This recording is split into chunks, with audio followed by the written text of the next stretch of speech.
स्वागत है आसिफ सर के इस यूट्यूब चैनल में। आज मैं लेकर आया हूँ भारतीय इतिहास के कुछ विषय भाग 2 एनसीईआरटी की बुक से, जिसका चैप्टर का नाम है यात्रियों के नज़रिए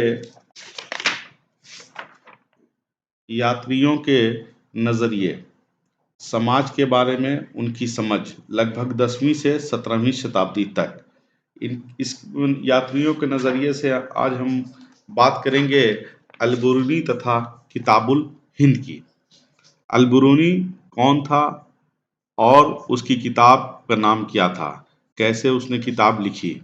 तो चलिए आज हम लोग बिल्कुल लाइन बाय लाइन पढ़ेंगे कि अल-बिरूनी कौन था और कैसे वो भारत आया, किस तरीके से उसने भाषाएं सीखी, किनके साथ संगत में रहा कि वो और विद्वान होता चला गया। तो चलिए शुरू करते हैं अल-बिरूनी तथा किताबुल हिंद। और एक बात और आप लोग जान जाइए कि ये जो मैं आप लोगों को लाइन बाय लाइन एनसीईआरटी की किताब से पॉइंट बताने वाला हूँ, ये बीपीएससी और टीआरई 1 टीआरई 2 मतलब सारे जगह पर एनसीईआरटी आप लोग जानकार हैं और आप लोग जानते हैं कि सारे जो है जितने भी प्रश्न बनते हैं वो सिलेबस के अनुसार बनते हैं और एनसीईआरटी पैटर्न होता है। तो चलिए शुरू करते हैं अल-बिरूनी तथा किताबुल हिंद। ख्वारिज्म से पंजाब तक 1.1 देखिए इकाई, ख्वारिज्म से पंजाब तक। अल-बिरूनी का जन्म आधुनिक उज्बेकिस्तान में स्थित ख्वारिज्म में सन 973 में हुआ था। देखिए यहाँ पर पहला पॉइंट क्या आ गया कि पहला कि अल-बिरूनी कहाँ का रहने वाला था, तो ख्वारिज्म का। और ख्वारिज्म है कहाँ, तो वो आधुनिक उज्बेकिस्तान में, मतलब वर्तमान में जो है वो उज्बेकिस्तान का एक हिस्सा था, है ना।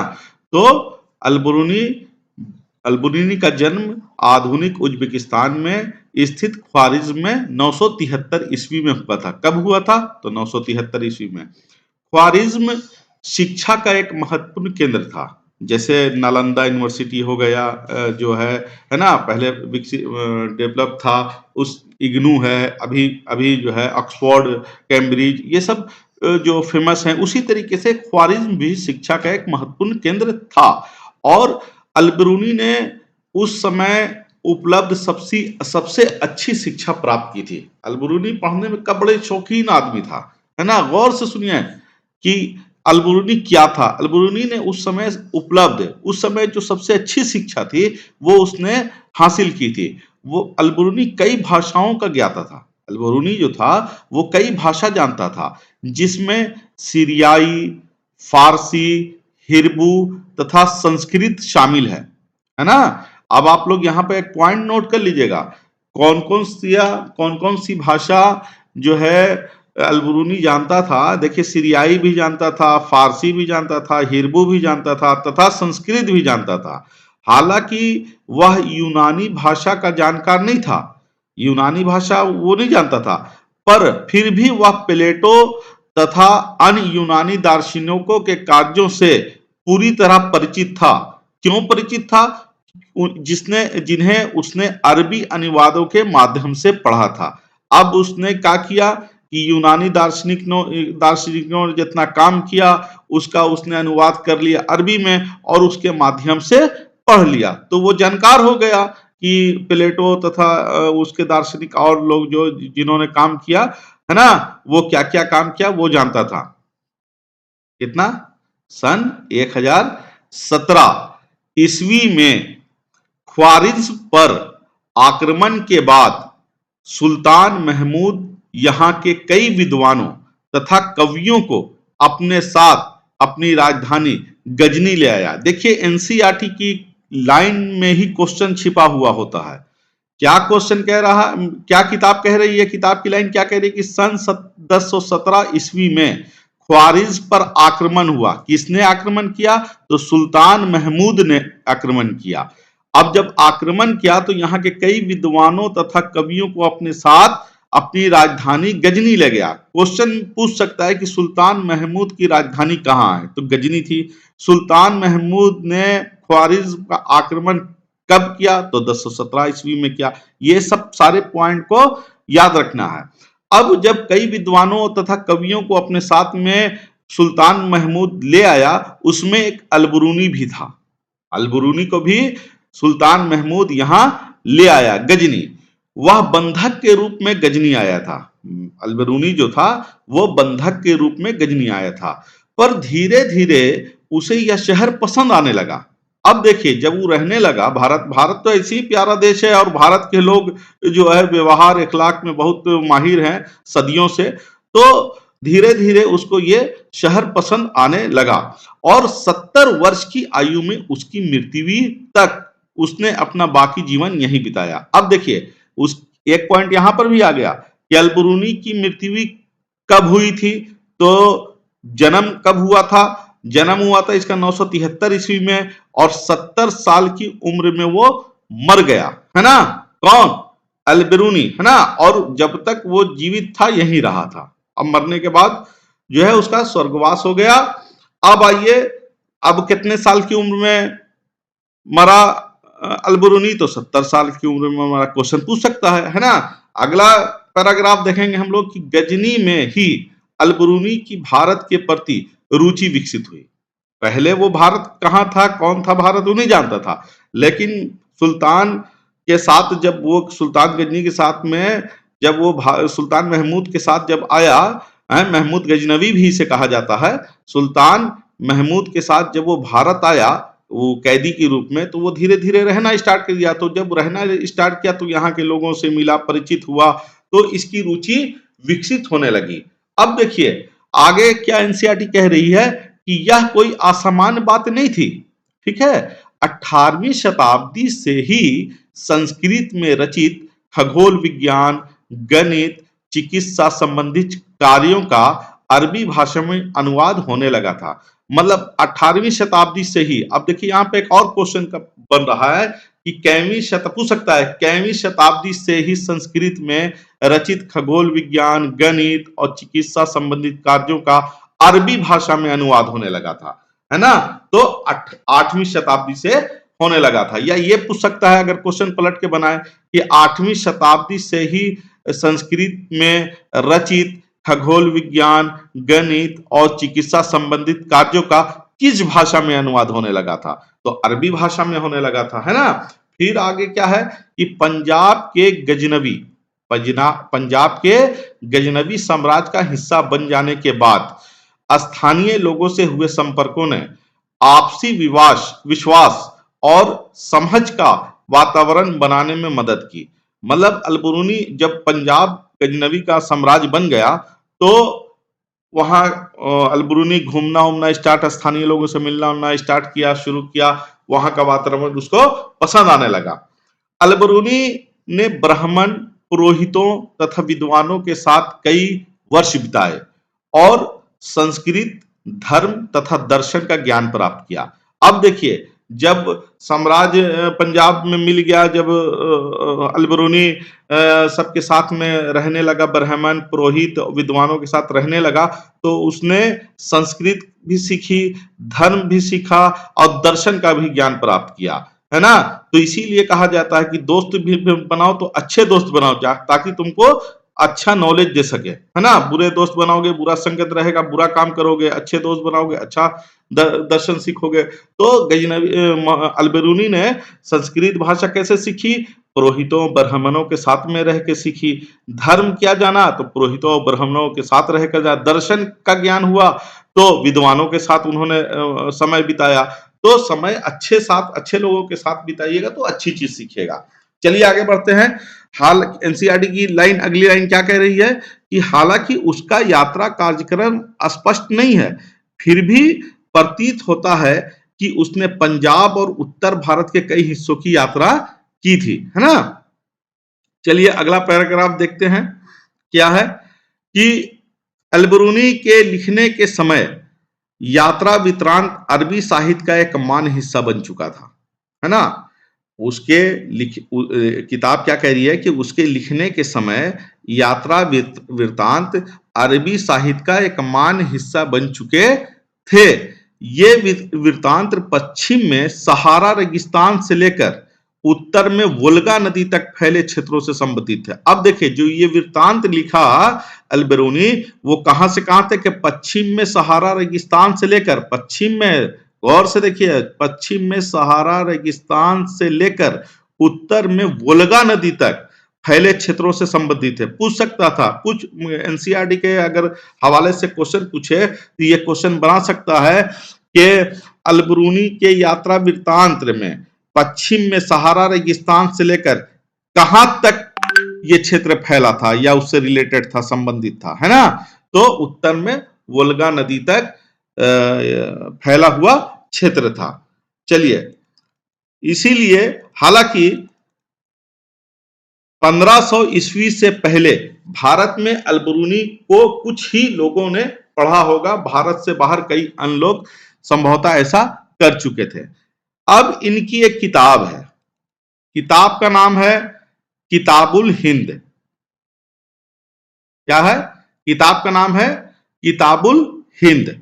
यह अरबी में लिखी हुई किताब है। पहला है, ये देख लीजिए कि हमेशा जीके के भी क्वेश्चन में आता है, जीएस के भी क्वेश्चन में आता है, और जो सब्जेक्ट इतिहास उसमें भी आता है, उसमें तो आना ही आना है।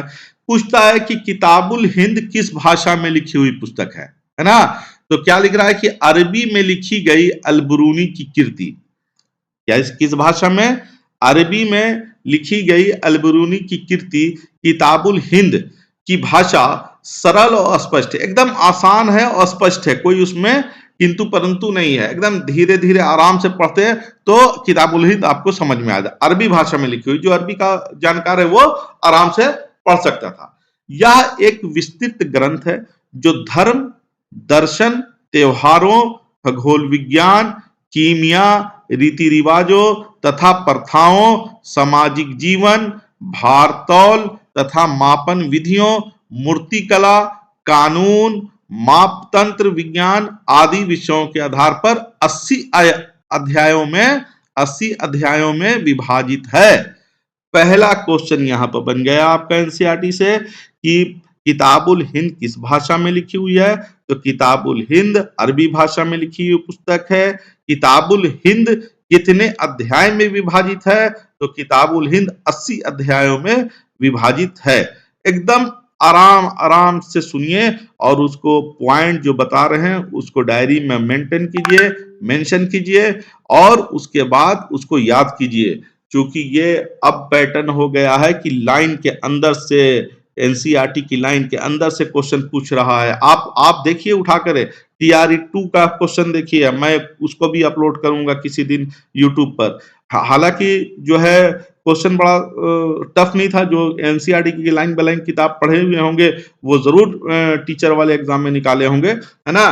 तो अगला पैराग्राफ देखते हैं। ये हो गया कि अरबी भाषा में लिखी है और इसमें क्या क्या, मतलब कौन कौन सा जो है धर्म भी है, दर्शन भी है, त्योहार भी है, खगोल विज्ञान भी है, रीति रिवाज भी है, प्रथा भी है, सामाजिक जीवन भी है, भारतौल का भी इसमें व्याख्या की गई है, मापतौल का भी है, मूर्ति भी है, कानून भी है, मापतंत्र भी, विज्ञान भी है, मतलब 80 अध्याय इसमें शामिल है। अगले पैराग्राफ में क्या कह रहा है कि सामान्यता अल-बिरूनी ने प्रत्येक अध्याय में एक विशिष्ट शैली का प्रयोग किया है, जिसमें शुरू में एक प्रश्न होता था, फिर संस्कृतिवादी परंपराओं के आधार पर वर्णन और अंत में अन्य संस्कृतियों के साथ एक तुलना होती थी, है ना? आज के कुछ विद्वानों का तर्क है कि इस लगभग संस्कृतवादी परंपराओं पर आधारित वर्णन और अंत में अन्य संस्कृतियों के साथ एक तुलना, आज के कुछ विद्वानों का तर्क है कि इस लगभग ज्यामितीय संरचना, जो अपनी स्पष्टता तथा पूर्वानुमानता के लिए उल्लेखनीय है, का एक मुख्य कारण है। अल-बिरूनी का गणित की ओर झुकाव था। अल-बिरूनी जो था वो गणित की तरफ उसका शौक था और बहुत अच्छा तो ज्ञान, मतलब जानकार नहीं था, लेकिन वो झुकाव था, वो जानकारी रखना चाहता था और थी भी उनको जानकारी। बहुत स्पष्ट तो यहाँ पर लिखा हुआ नहीं है, लेकिन झुकाव था, तो भाई पढ़ते होंगे मैथ वगैरह गणित।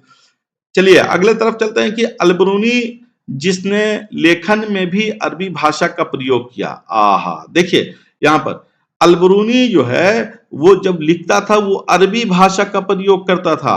पूछ सकता है कि अलबरूनी जो है जब लिखता था, जब उसने कृति लिखना तो कौन सी भाषा का प्रयोग किया, तो अरबी भाषा का। किताब भी अरबी भाषा में लिखी हुई है तो अरबी भाषा का प्रयोग करता था। लेकिन संभवतः अपनी कृतियां उपमहाद्वीप के सीमांत क्षेत्रों में रहने वाले लोगों के लिए लिखी थी। वह संस्कृत, पाली तथा प्राकृत ग्रंथों के अरबी भाषा में अनुवादों तथा रूपांतरों से परिचित था, है ना। इनमें दंत कथाओं से लेकर खगोल विज्ञान और चिकित्सा संबंधित कृतियां सभी शामिल थी। पर साथ ही इन ग्रंथों का लेखन सामग्री शैली के विषय में उसका दृष्टिकोण आलोचनात्मक था और निश्चित रूप से वह उसमें सुधार करना चाहता था। देखिए इसका जो दृष्टिकोण था ना लेखन सामग्री शैली में, वो आलोचनात्मक था। मतलब अच्छा भी बोलता था और उसमें कुछ बुराई भी नजर आती, इसीलिए उसने उसने कहा था कि इसमें सुधार की जरूरत है। ये देखिए देखिए चित्र आराम से देखिए, और इसमें देखिए 5.2 में चित्र क्या कह रहा है कि 13वीं शताब्दी की अरबी पांडुलिपि का एक चित्र जिसमें 6ठी शताब्दी ईसा पूर्व एथेंस के राजनेता एवं कवि सोलोन का विद्यार्थियों को संबोधित करते हुए दिखाया गया है। क्या दिखाया हुआ है, देखिए 13वीं शताब्दी की अरबी पांडुलिपि का एक चित्र जिसमें 6ठी शताब्दी ईसा पूर्व एथेंस के राजनेता एवं कवि सोलोन सोलोन को विद्यार्थियों को संबोधित, सोलोन एक कवि हैं और विद्यार्थी बैठे हुए हैं, को संबोधित करते हुए दिखाया गया। सोलोन एवं उनके विद्यार्थियों के कपड़ों को ध्यान से देखिए, है ना। अब इसके बारे में हम आपको बाद में डिटेल्स बताएंगे। चलिए आगे बढ़ते हैं। एक बॉक्स है एनसीईआरटी में जिसमें अलबरूनी के उद्देश्य बताया गया। अलबरूनी ने अपने कार्यों का वर्णन इस प्रकार किया है। उसने कहा कि उन लोगों के लिए सहायक जो उनसे यानी हिंदुओं धार्मिक विषयों पर चर्चा करना चाहते हैं, और ऐसे लोगों के लिए एक सूचना का संग्रह जो उनके साथ संबंध होना चाहते हैं, है ना। चलिए ये बॉक्स खत्म हो गया। ये हम पढ़ाई दिए 1017 ईस्वी में ख्वारिज पर आक्रमण हुआ था गजनी द्वारा। आइए देखिए एक बॉक्स और हम पढ़ते हैं। यहाँ पे इस बॉक्स में है कि ग्रंथों का अनुवाद, विचारों का आदान और प्रदान। मतलब हम विचार अपना दे रहे हैं, उधर से विचार दूसरा आ रहा है, वही उसी को आदान प्रदान कहते हैं। तो कई भाषाओं में दक्षता यानी ज्ञान हासिल करने के कारण अलबरूनी भाषाओं की तुलना तथा ग्रंथों का अनुवाद करने में सक्षम रहा। जब जानकारी है उसको ट्रांसलेट करने की, अनुवाद करने की, तो भाई जानकारी तो रहेगी, तो हर चीज की जानकारी है ना। संस्कृत वो जानते थे, सीरियाई वो जानते थे, अरबी वो जानते थे, है ना। तो सक्षम रहा है। उसने कई संस्कृत पंतजलि का जो व्याकरण पर ग्रंथ भी शामिल है ना, उसने अनुवाद किया है, का अरबी अनुवाद किया है। अब देखिए पंतजलि का व्याकरण का अरबी में अनुवाद किसने किया, तो अलबरूनी ने किया।